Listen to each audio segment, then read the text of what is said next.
하시고, 오늘 또 우리가 고기 파티, 매월 마지막 주에는 고기 파티가 있죠. 전도에서 고기 파티 하는데 우리만의 파티가 되지 않길 바랍니다.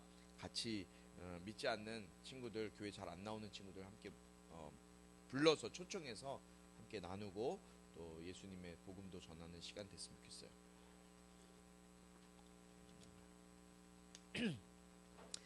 지난주 우리가 요순절 마가의 다락방에 성령님께서 예수님의 제자들과 120명 정도의 성도들이 함께 모여 있을 때 주님께서 예루살렘을 떠나지 말고 너희들이 함께 모여서 기도해라. 하나님의 약속인 선물, 하나님의 선물인 성령을 기다려라 라는 말씀에 순종해서 제자들이 모여서 기도하고 있을 때, 전혀의 기도에 힘썼을 때 급하고 강한 바람 같은 소리가 또 불 같은 혀들이 갈라지는 것 같이 성령님께서 그 마가의 다락방에 임재하시는 것을 우리가 보았어요. 그래서 성령님이 임재하시니까 어떤 일이 일어났어요?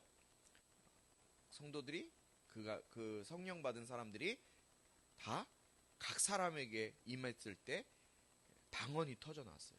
그러니까 언어 체계가 갖추어진 언어라 그랬죠. 영어, 중국어, 일본어, 러시아어 이런 언어들로 각 나라 방언으로 이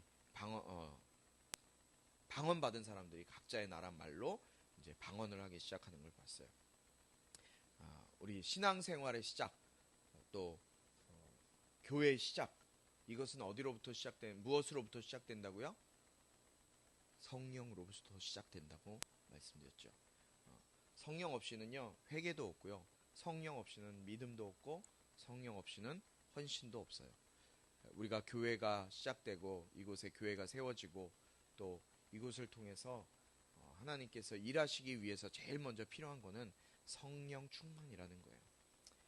그러나 하나님의 약속의 선물인 이 성령을 경험하게 되면 우리 인생 역시도 변화된다.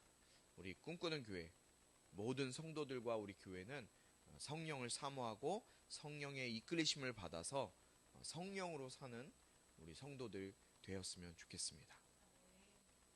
오늘도 선포되어지는 말씀을 통해서 우리가 성령님을 강하게 경험하는 시간 되어지기 바랍니다.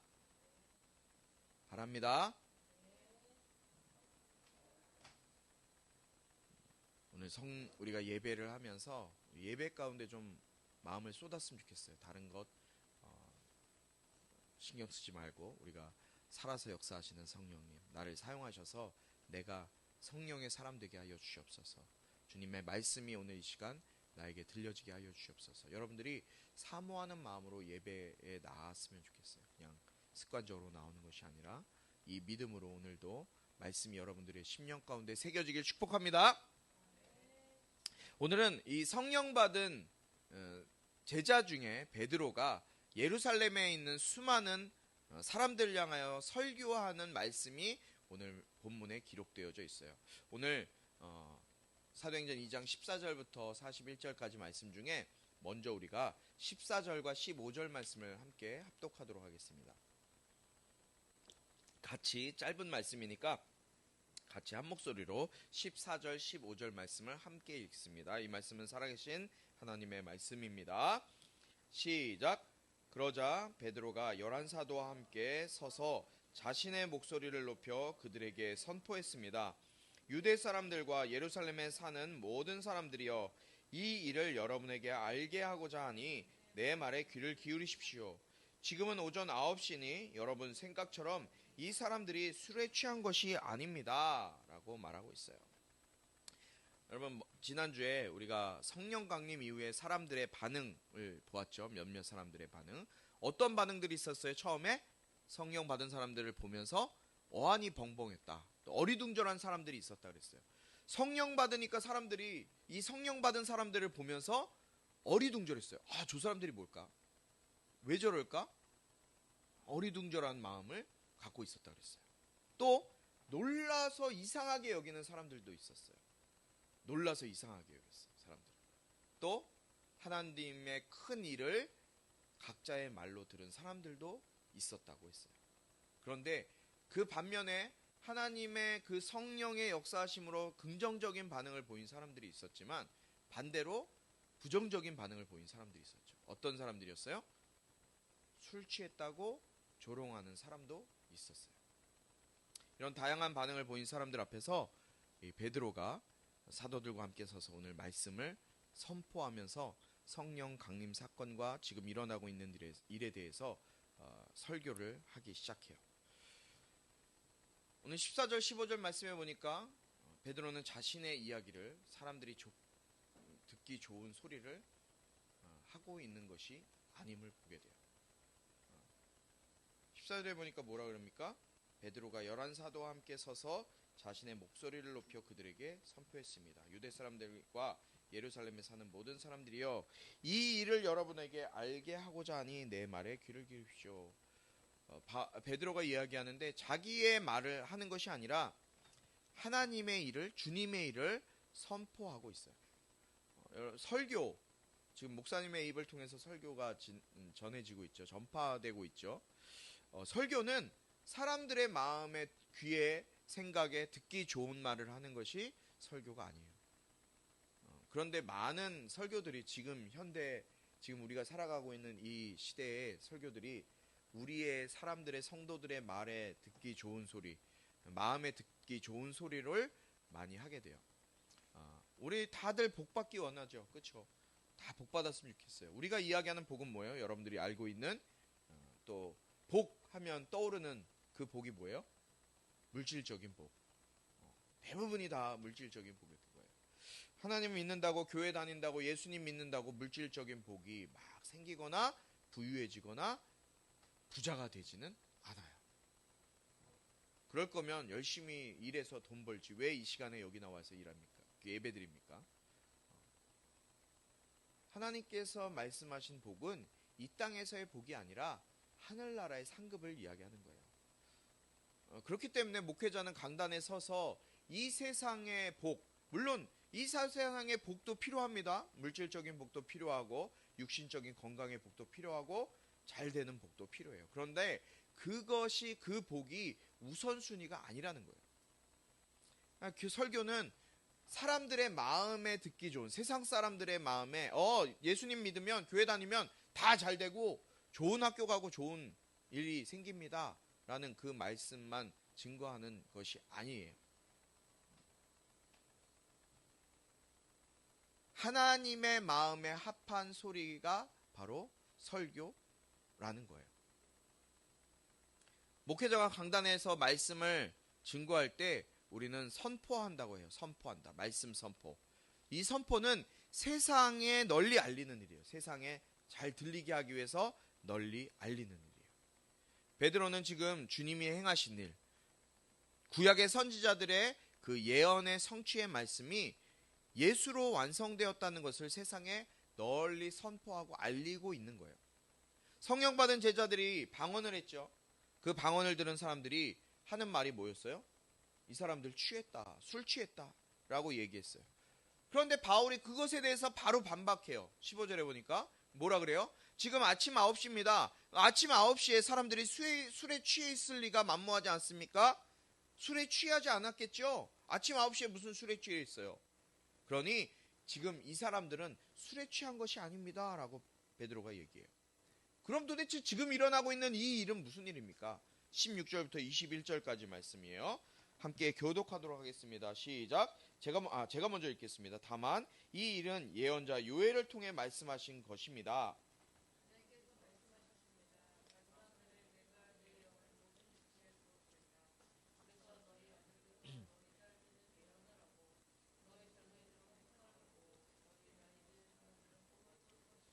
그날에 내가 내 남종들과 여종들에게도 내 영을 부어주겠다. 그래서 그들이 예언을 할 것이다.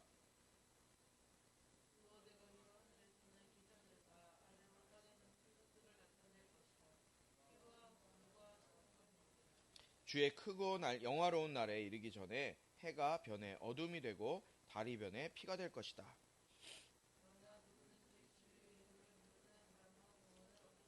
아멘. 지금 이 사건이 무슨 일이 일어나는 것인가? 지금 이게 무슨 일이야? 사람들이 막 각자 여러 나라의 말로 막 얘기하면서 돌아다니는데 이게 도대체 무슨 일일까라고 사람들이 막 이야기하는 거예요. 그것에 대해서 베드로가 이제 설명을 해주는 거예요. 무슨 일이에요?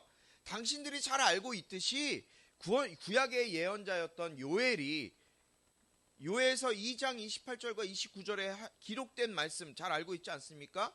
그 예언하신 말씀, 그 약속의 예언이 지금 이루어지고 있는 거예요. 지금 그 말씀이 이루어진 거예요 라고 말하고 있는 거예요. 즉 약속의 성취가 되어지고 있다는 거예요. 약속의 성취. 여러분, 성령이 오신 것은요, 구약의 하나님께서 선지자를 통해서 예언하신 그 말씀이 성취되어지는 거예요. 요엘 선지자를 통해서 하시는 예언의 말씀이 지금 성취되고 있는 거예요. 그러면서 22절부터 36절까지 선지자와 다윗을 통해서 약속하신 메시아, 우리를 구원해줄 이스라엘 백성들을 구원해낼 그 메시아이신 예수님이 어떤 분이신지 그 예수님에 대해서 베드로가 증언을 해요. 22절 함께 있습니다. 시작. 이스라엘 사람들이여, 이 말들을 들어보십시오. 여러분이 아는 바와 같이 나사렛 예수는 하나님께서 그를 통해 여러분 가운데서 베푸신 능력들과 기사들과 표적들로 여러분에게 증언하신 분입니다. 아멘. 나사렛 예수는 하나님께서 당신들 가운데 베푸신 능력과 기사와 표적을 증언하신 분입니다. 증언. 뭐예요? 실제로 나타냈다는 거예요.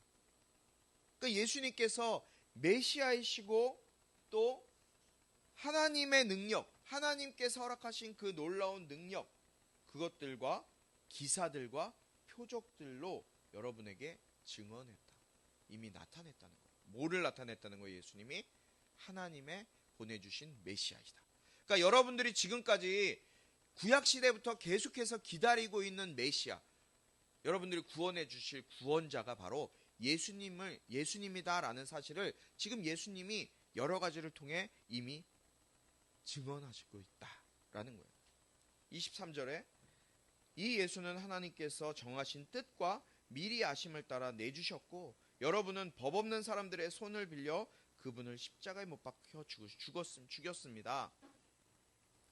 이 예수님이 구원자이시고 메시아이신 예수님이 하나님의 정하신 뜻에 따라 미리 아심을 따라서 주님께서 당신들에게 예수님을 내어주셨고 그분은 법 없는 자. 법 없는 사람이 누구예요?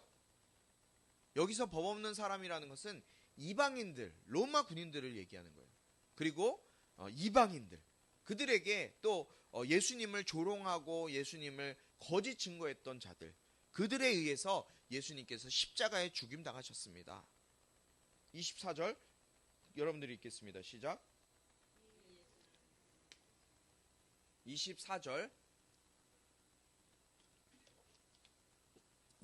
제가 읽겠습니다. 그러나 하나님께서는 죽음의 고통에서 풀어 그분을 살리셨습니다. 왜냐하면 그분은 죽음에 사로잡혀 있을 수 없었기 때문입니다. 그러나 여러분들이 죽인 그 예수는 하나님께서 예수님을 그 죽음에서 풀어 살리셨어요. 왜요? 그 예수님은 죽음에 사로잡혀 있을 분이 아니기 때문에요. 죽어 있을 분이 아니기 때문에 하나님께서 살리셨다는 거예요.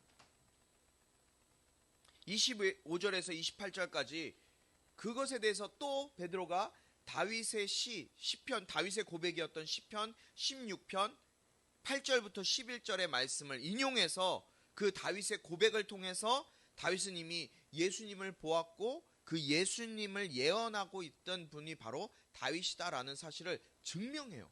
여러분 잘 보세요. 베드로는 어떤 사람이었어요? 유대인이긴 했어요. 그러나 베드로가 하는 일은 뭐였어요? 어부였어요. 어부는 많이 배웠을 거예요. 당시에 어부를 지금 이 땅의 어부를 생각하지 말고 그 당시에 태어나서부터 바닷가에 살았고 갈릴리 시골 동네에 살았던 그 어부였던 베드로. 많이 배웠을까요? 못 배웠을까요? 분명히 많이 배우진 못했을 거예요. 그랬던 베드로가 지금 다윗의 그 시편 말씀, 이 말씀을 통해서 예수님께서 다윗을 통해 고백되어지고 있다는 사실을 베드로가 설명하고 있는 거예요. 25절부터 28절까지 말씀은 기록되어 있죠. 함께 읽도록 하겠습니다. 한 목소리로 읽습니다. 시작. 다윗이 내가 내 앞에 계신 주를 항상 뵙습니다. 주께서 내 오른편에 계심으로 내가 흔들리지 않습니다.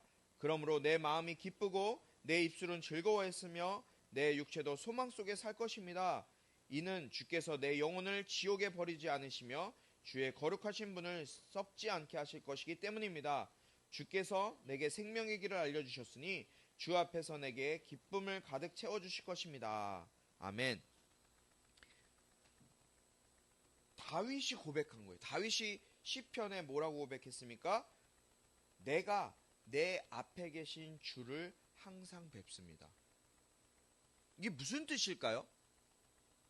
여러분, 이런 부분들을 구약의 말씀은 좀 어렵지만 분명히 짚고 이해하고 넘어갈 필요가 있어요. 다윗이 얘기해요. 다윗인 내가 내 앞에 계신 주를 항상 뵙습니다. 그러니까 주를 뵙는다는 거예요. 그 주는 하나님이실까요? 다른 분이실까요? 누굴까요? 네? 하나님을 뵐까요, 다윗이? 하나님을 본 사람은 아무도 없어요. 모세도 못 봤어요. 다윗이 본 건 누굴까요? 예수님이에요. 예수님. 내 주를 항상 뵙습니다. 주께서 내 오른편에 계심으로 내가 흔들리지 않습니다. 성령님과 예수님을 항상 뵙고 있는 거예요, 다윗은. 그러므로 내 마음이 기쁘고 내 입술은 즐거워했으며 내 육체도 소망 속에 살 것입니다. 이는 주께서 내 영혼을 지옥에 버리지 않으시며 주의 거룩하신 분을 썩지 않게 하실 것이기 때문입니다. 다윗은 썩었어요. 죽었어요. 이미 죽어서 썩어졌어요. 그런데 지금 누가 썩지 않게 하신다는 거예요? 예수님을 썩지 않게 하실 거라고 다윗이 고백하는 거예요. 28절에 보니까 주께서 내게 생명의 길을 알려주셨으니 주 앞에서 내게 기쁨을 가득 채워주실 것입니다. 하나님께서 다윗에게 지금 생명의 길을 가르쳐 주셨대요.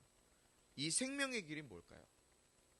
생명의 길이 바로 예수 그리스도예요. 하나님께서 다윗에게 생명의 길을 알려주셨대요. 그 생명의 길이 누구라고요? 예수 그리스도라고요. 다윗은 위대한 사람이었어요. 유대인들에게 있어서 지금도 다윗의 별, 다윗은 이스라엘을 건국한 사람으로 알려져 있어요. 이스라엘의 위대한 지도자였어요. 그러나 그 위대한 지도자인 다윗마저 예수님을 보았고 예수님에 대해서 증언하고 있다는 거예요. 29절부터 31절도 마찬가지예요. 시편 16편 10절에서 다윗이 지금 고백하는 내용이 29절부터 31절까지 나와요. 여러분, 어렵지 않습니다. 한번 같이 정신 차리고 좀 한번 말씀을 봤으면 좋겠어요. 29절부터 31절 한 목소리로 읽습니다. 시작.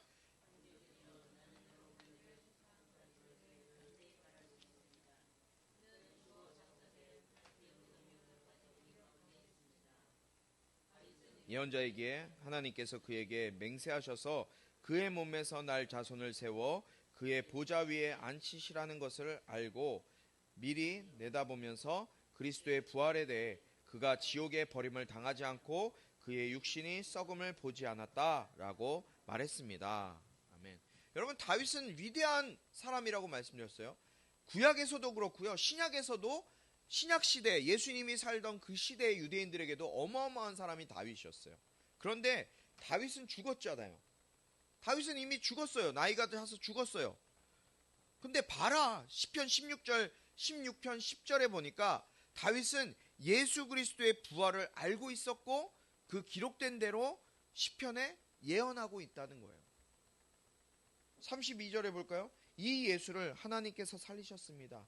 이 일에 대해 우리 모두가 증인들입니다. 다윗이 시편에 예언했던 예수님을 하나님께서 살리셨다. 그리고 우리가 그 증인들이다 라고 베드로가 고백합니다.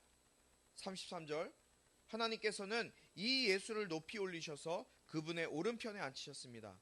높임 받으신 예수께서는 아버지께서 약속하신 성령을 받아 우리에게 부어주셨는데 지금 여러분이 보고 듣는 것이 바로 이것입니다. 할렐루야. 예수님의 승천 그리고 아버지의 약속하신 성령을 주셨다. 지금 당신들이 보고 들은 것이 바로 그 성령입니다. 약속하신, 하나님이 약속하신 선물인 성령님을 지금 당신들이 보고 경험하고 있는 것이다 라고 얘기하고 있는 거예요. 34절 35절 함께 있습니다. 시작. 다윗은 하늘에 올라가지 못했으나 이렇게 말했습니다. 주께서 내 주께 말씀하시기를 내가 내 원수를 내 발 아래 굴복시키기까지 너는 내 오른편에 앉아 있어라 하셨습니다. 아멘. 다윗이 고백하는 거예요. 뭐라고 고백해요? 하나님께서, 주께서라는 얘기는 하나님, 더 로드예요. 하나님께서 예수님께, 내 주께 말씀하시기를, 예수님께 말씀하시기를, 하나님께서 내 원수를, 예수님의 원수를 예수님의 발 아래 굴복시키기까지 예수님은 하나님의 오른편에 앉아 있어라. 지금 이 말씀이 그대로 이루어졌잖아요. 누가복음 마지막 절 말씀에 예수님께서 부활 승천하시고 제자들을 축복하시고 부활 승천하시면서 하나님 우편에 앉아 계시다고 기록되어져 있잖아요. 그 말씀을 시편의 다윗이 이미 주님으로, 하나님으로부터 예언으로 들었고 그 말씀을 다윗이 시편에 기록하고 있다는 거예요. 얼마나 놀라운 일이에요. 무식쟁이였던 베드로가 그냥 평생 물고기만 잡았던 그 베드로, 그가 구약 성경 말씀에 능통한 사람이었을까요? 아니요. 무지쟁이였을 거예요. 무지했을 거예요. 고작 예수님 따라다닌 3년 6개월 정도, 3년 반 정도 예수님 고작 따라다니면서 그냥 보고 들었던 것, 그것이 다였을 거예요. 36절 함께 있습니다. 시작. 그러므로 이스라엘 모든 집은 확실하게 알아두십시오.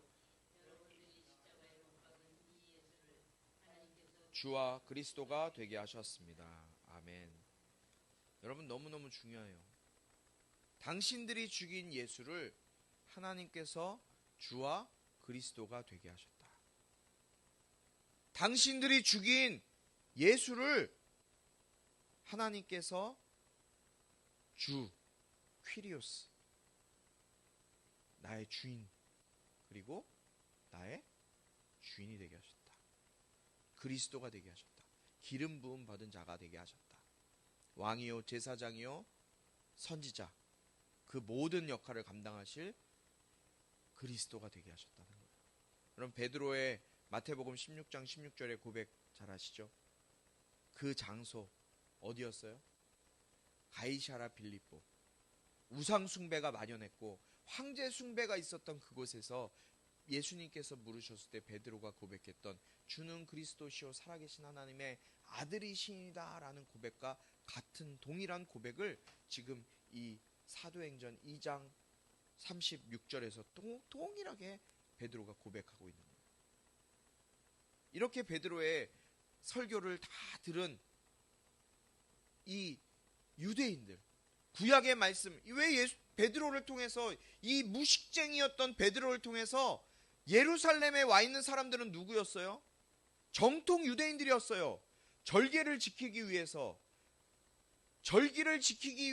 그곳에 와서 구약에 능통했고 하나님의 말씀에 자신이 있었고 말씀을 가르치는 율법학자들과 바리새인들과 사두개인들, 그들 앞에 두고 아무것도 모른, 지금 얘기하면 초등학교도 나오지 않은 이 베드로가 구약의 시편의 말씀, 다윗의 고백을 그대로 지금 이야기하면서 구약 말씀에 다윗이 지금 하나님께서 깨닫게 하시고 알게 하셔서 기록하신 그 말씀, 예수님을 전하고 성령님을 전했던 그 말씀이 지금 여러분 성취되고 있는 걸 당신들이 눈으로 보고 있지 않습니까? 라고 이야기했을 때, 그렇게 설교했을 때 하나님의 말씀, 일반 우리 백성들, 사람들, 성도들의 마음에 합한 말이 아니라 하나님의 음성, 성경에 기록되어 있는 그 말씀을 그대로 선포했을 때 그 예루살렘에 있었던 수많은 베드로의 설교를 듣고 있었던 사람들의 마음속에 어떤 일이 일어났습니까? 37절 말씀 보겠습니다.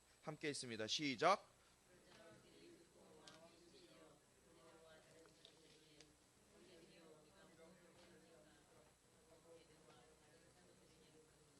아멘. 제일 처음 일어났던 일은 마음이 찔리는 거야. 마음이 찔렸어요. 베드로의 설교를 듣고 이들의 제일 처음 일어났던 사건은 바로 회개의 사건이었어요. 여러분, 복음이 들려지면요, 복음이 제대로 여러분 마음 가운데 들어가면요, 제일 먼저 일어나게 되는 사건은 회개가 일어나는 거예요. 여러분 가운데, 내 마음속, 내 심령 가운데, 아니면 내 모습 가운데, 내 삶의 방법과 삶의 모습 가운데 나타나고 있던 하나님이 미워하시고 하나님이 싫어하셨던 나의 죄악된 모습들이 먼저 회개되어지는 거예요. 하나님보다 더 사랑하고 있었던 나의 모습, 하나님보다 더 사랑했던 것들, 하나님보다 더 우선순위에 두었던 그 모습들이 회개되어지는 거예요. 여러분, 침례 받았죠? 침례가 참 중요해요. 그런데 그 침례 받을 때 하는 질문이 있어요. 여러분, 구원 받으셨습니까? 라는 질문이에요. 내가 내 죄를 십자가에 예수와 함께 못 받겠습니다 라는 고백, 그 다짐으로 내가 침례를 받는 거예요. 나의 죄, 나의 하나님과의 끊어졌던 그 관계뿐만 아니라 나의 삶의 죄의 문제들까지도 십자가에 못 박겠습니다. 그러면서 물속에 들어가는 거예요. 여러분, 침례는 받았지만 내가 침례가 뭔지 그냥 다들 받으니까 그냥 습관적으로 받았는지, 여러분 중요해요. 여러분, 성령님께서 여러분 가운데 임하시면요, 제일 먼저 그 마음을 성령님이 터치하실 때 나타나는 가장 큰, 다양한 방법으로 성령님이 역사하십니다. 그렇지 않을 수도 있어요. 그러나 가장 보편적이고 가장 크게 나타나는 일은요, 그 마음 가운데 찔림이 있다는 거예요. 찔림. 말씀을 통해서 여러분 심령 가운데 찔림이 나타나야 돼요. 여러분, 성령님이 여러분에게 임해서 여러분 심령 가운데 찔림이 있길 주님의 이름으로 축복합니다. 회개가 일어나길 축복합니다. 그러면서 찔림을 받은 그들이 이야기한 게 뭐예요? 우리가 무엇을 해야 합니까? 내가 도대체 찔림을 받고 내 안에 이런 죄악된 모습, 잘못한 것들이 있는데 주님, 내가 이걸 어떻게 해야 됩니까? 무엇을 해야 합니까? 베드로가 말합니다. 38절. 이때 베드로가 대답했습니다. 회개하십시오. 그리고 여러분의 죄를 용서받기 위해 예수 그리스도의 이름으로 여러분이 각각 침례를 받으십시오. 그러면 여러분이 성령의 선물을 받게 될 것입니다. 아멘. 여러분, 회개하십시오. 회개하십시오. 침례 요한이 제일 먼저 외친 게 뭐예요? 회개하라, 천국이 가까이 왔다. 여러분, 구약 선지자들이 항상 외쳤던 게 뭐예요? 구약의 선지자들은 회개하라고 외쳤어요. 이스라엘 백성들에게. 회개하세요. 회개해야 돼요. 회개하지 않고서는 하나님 나라에 들어갈 수 없어요. 이 땅을 사는 저와 여러분 역시도 회개하지 않으면 천국에 들어갈 수 없어요. 예수 믿고 구원받았다고 누가 확신하고 누가 장담할 수 있어요? 야고보 사도는요, 우리에게 너의 구원을 끝까지 이루라고 말씀했어요. 여러분, 구원파가 제일 잘못 알고 있는 게 무엇인지 알아요? 내가 한 번 구원받았으면 끝이라고 얘기해요. 내가 구원에 확신 갖고 있으면 끝이에요. 그 이후에 무슨 잘못을 하든 상관이 없어요. 구원받은 사람은 사람 죽여도 되고, 거짓말해도 되고, 도둑질해도 되고, 그래도 구원받는다고 하는 게 구원파예요.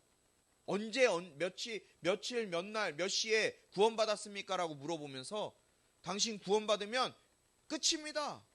한 번 구원은 없어지지 않습니다. 근데 그 구원을 누가 확증해 줍니까? 야고보 사도는 네 구원을, 여러분들의 구원을 끝까지 이루십시오라고 얘기해요. 왜냐하면 그 구원은 우리가 죽을 때까지 이루어 나가는 거예요. 신학을 따지지 않더라도요, 우리가 칭의 받고 의롭다 되고 난 이후에 우리는 어떻게 살아요? 성화되어 가야 돼요. 그 성화되어져 하는 과정 속에 나타나는 게 뭡니까? 성령의 열매들이 내 삶 가운데 나타나는 거예요. 구원받은 사람은요, 반드시 그 열매를 통해 알 수 있는 거예요. 성령의 열매를 통해 알 수 있다는 거예요. 결국엔 우리가 나아가야 되는 모습은 예수님께서 가셨던 모습, 영화의 모습을 찾아서 가야 되는 거예요. 글로리피케이션, 생티피케이션을 끝나는 것이 아니라 글로리피케이션, 영화로 천국에 들어갈 때까지 우리의 모습을 준비해 가야 되는 거예요. 그렇기 때문에 베드로 역시도 회개하십시오 라고 여러분들 말하고 있어요. 그리고 뭐라고 합니까? 예수 그리스도의 이름으로 침례를 받으라. 그러면 성령을 선물로 받게 될 것이다. 이 약속은 여러분과 여러분의 자녀, 먼 데에 있는 모든 사람, 곧 주 우리 하나님께서 부르시는 모든 사람에게 주신 것이다. 회개하라. 그리고 침례를 받아라. 그러면 성령을 선물로 받을 것이다. 이 약속은 모든 사람에게 주신 것이라는 거예요. 그러면서 40절에 베드로가 이 사악한 세대로부터 구원을 받으십시오 라고 말하면서 다른 여러 가지로 확증하여 그들을 권했습니다 라고 기록되어져 있어요. 여러분, 베드로도 그 당시의 사람들에게 이렇게 얘기해요. 이 사악한 세대로부터 구원을 받으라. 여러분, 베드로의 이 선포를 제가 여러분들에게 지금 합니다. 이 사악한 세대로부터 구원을 받으십시오. 여러분, 베드로의 세대보다 지금 우리가 살아가고 있는 세대 더 사악하고 불법이 가득하고 죄악이 가득한 세대예요. 우리는 그거를 잘 못 느끼고 살아요. 왜냐하면 영에 관심이 없기 때문에. 영적인 일에 관심이 없고 오직 육적인 일에만 관심이 있기 때문에. 그러나 영이 깨어있고 영적으로 민감한 사람은 이 때가 마지막 때이고 이 때가 위험한 때임을 알고 있어요. 직감할 거예요. 여러분 나이 또래 중학교, 고등학교, 청년 때 여러분은 삶을 들여서 주님 그 영적인 것을 쫓는 사람들이 있어요. 그 영적인 것을 쫓아가는 사람들이 있다고요. 무지한 게 아니라, 관심 없는 것이 아니라 여러분들이 이 악한 세대를 쫓지 말고 부디 주님이 역사하시는 그 성령님을 쫓아 성령님을 사모하는 그 영적인 삶을 여러분들이 살아가게 되길 주님의 이름으로 축복해요. 마지막 결론이에요. 41절 말씀 함께 있습니다. 시작. 그러자 베드로의 말을 받아들인 사람들이 침례를 받았고 그날 믿는 사람의 숫자가 약 3,000명이나 더 늘었습니다. 아멘. 그러자 베드로의 말을 받아들인 사람들, 회개하십시오, 침례 받으십시오. 그러면 성령이 여러분에게 주어질 것입니다. 베드로의 말을 받았던 사람들, 그 사람들은 어떻게 했다고요? 침례를 받았어요. 그리고 그날 믿은 사람의 숫자가 어떻게 됐다고요? 예루살렘이에요. 하나님을 믿고 있던 사람들, 예수님 믿는 사람을 이단이라고 얘기하고 예수님 믿는 사람을 죽이기까지 했던 그 당시의 상황 속에서 그 예루살렘 그곳에서 그날 하루에 예수님을 믿고 침례받고 구원받은 사람들 하루에 3,000명이나 늘었다고 오늘 말씀은 기록하고 있어요.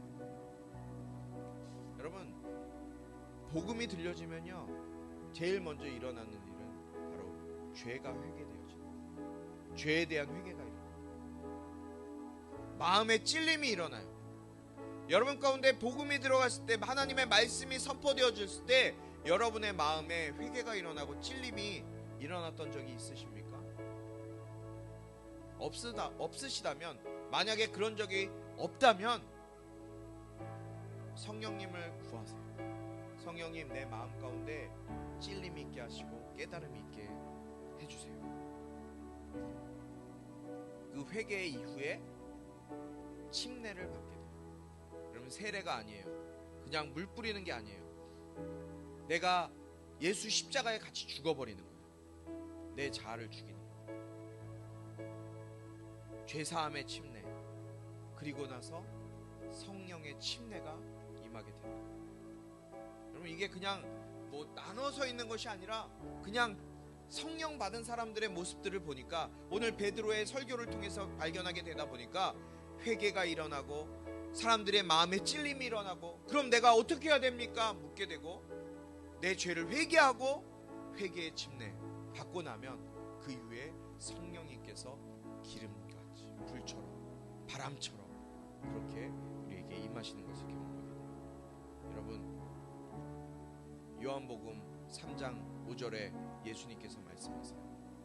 물과 성령으로 나지 아니하면 하나님 나라에 들어갈 수 없느니라. 주님이 진실로 진실로 말씀하세요.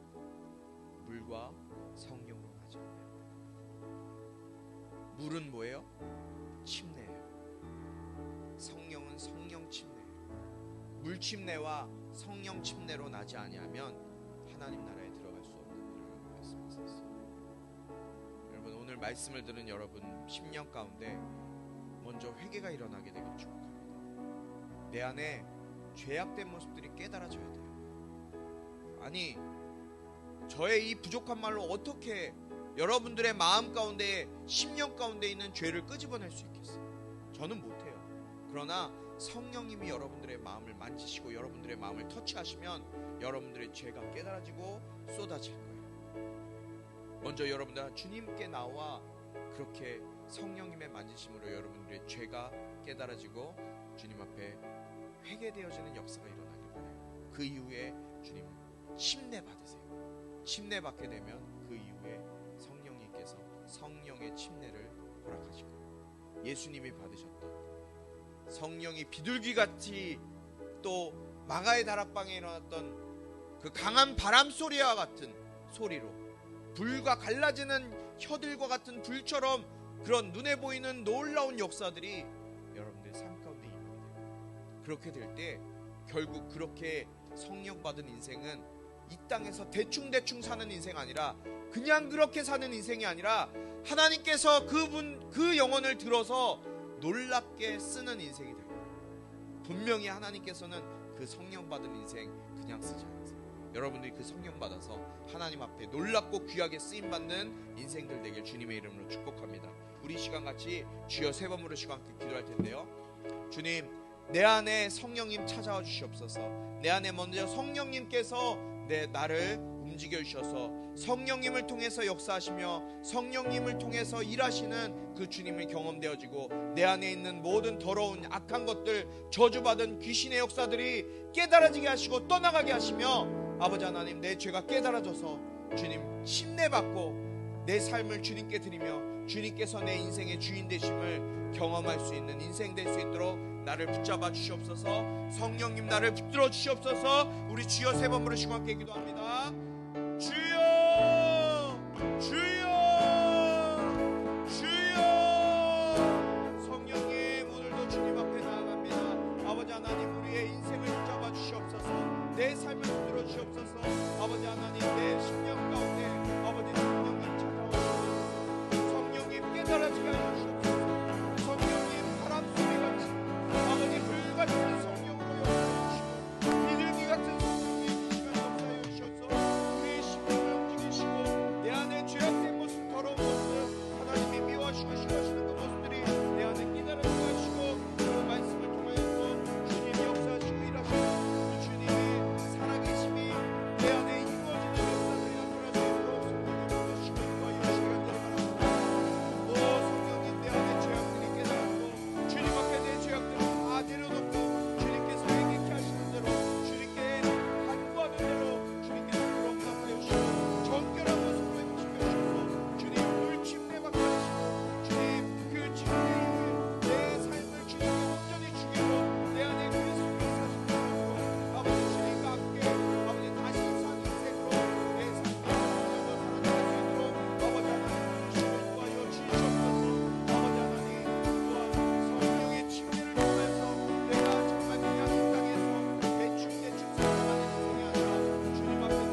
말씀 들은 말씀이 우리의 심령 가운데 새겨지게 하여 주옵소서. 특별히 성령님, 이 한 사람 한 사람의 심령 가운데, 오늘 주님 앞에 예배한 이 심령들 가운데 아버지 하나님 성령으로 역사하여 주셔서 그들 안에 있는, 내 안에 있는 죄가 깨달아지게 하시고, 주님 그 죄 때문에 주님 앞에 회개하게 하시고, 그 회개를 통해서 만지시고 치료하시는 그 성령님을 더욱더 경험하고, 기사와 표적들이 나타나고, 내 안에 살아 역사하시는 그 성령님의 은혜를 통해서 예수의 이름으로 살아갈 수 있는 용기를 얻는 우리 모든 성도들 될 수 있도록 인도하여 주시옵소서. 성령님을 사모합니다. 성령님을 모셔드립니다. 성령님, 이 시간 모든 성도들 가운데, 이들의 심령 가운데 기름 부어 주시옵소서.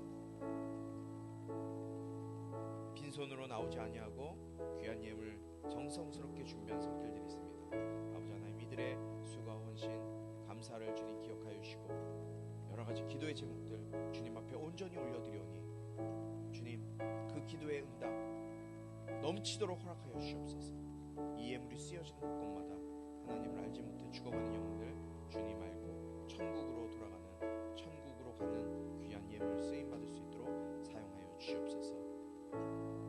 예수 그리스도의 은혜와 하나님 아버지의 극진하신 사랑과 성령의 감화 감동 치유 회복 세워주심의 은혜가 이 시간 성령님을 사모하고 성령 받기로 다짐하고 작정하는 자들 가운데 회개의 역사와 침례와 성령 침례로 역사하실 그 주님의 놀라운 은총이